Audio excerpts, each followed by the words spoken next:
Our theme this morning is Illuminations. Keith and Debbie Smith were the quintessential New York couple, great careers, madly in love, and living the high life.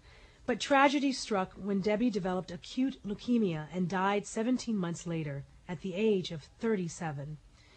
An artist by profession, Keith had not painted for 2 years after Debbie's diagnosis. But because of a series of illuminating and life-affirming dreams following her death, he picked up his brushes and started to paint his grief.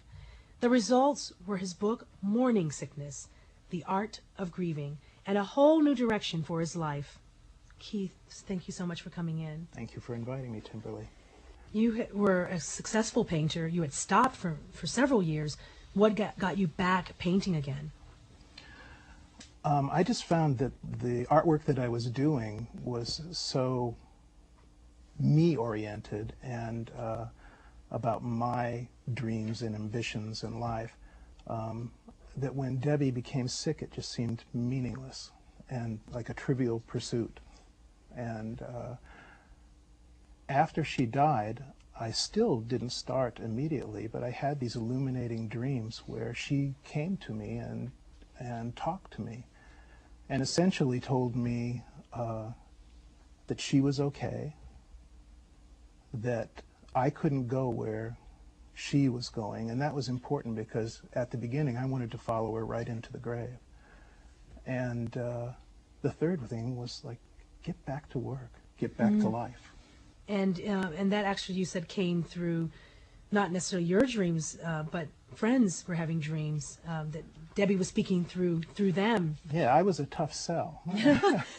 I had these dreams, and I really hadn't been jump-started into action, but when a friend of ours called me and said that he'd had a dream, and Debbie had a message to give to me, and it was to start painting.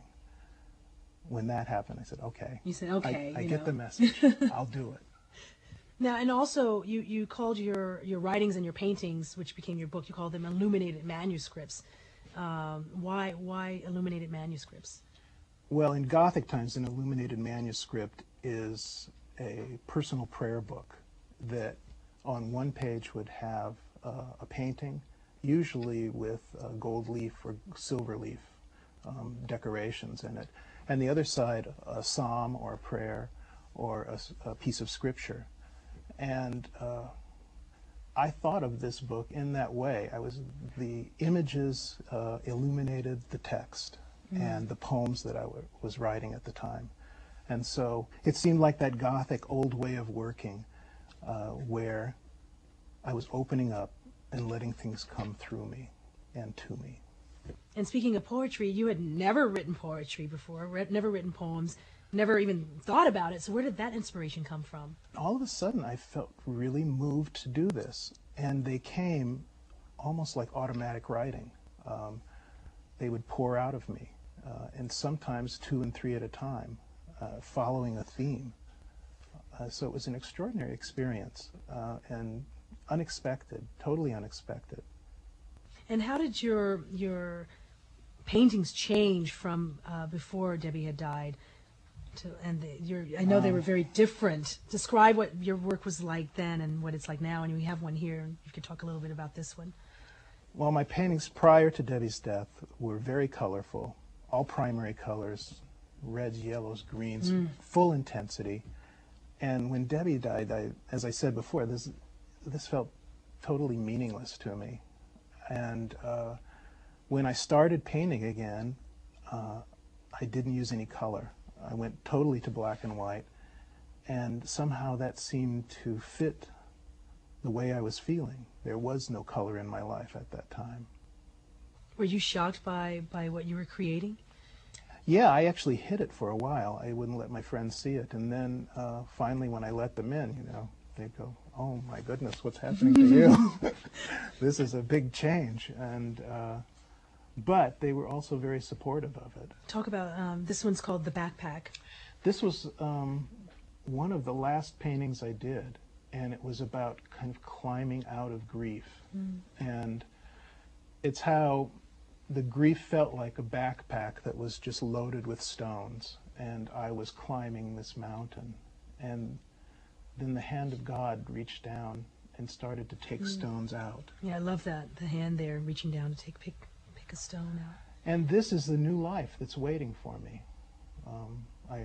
It took me 3 years to do this body of work and to write it and then finally get it published. And at the end of that time, I met Ginny, and I opened myself to a new life and new possibilities. And you have a new wife and kids. You have two daughters? I have Chloe and Talia. Chloe is 7. She's going to be 8 in just a week. And Talia, who also just turned 11.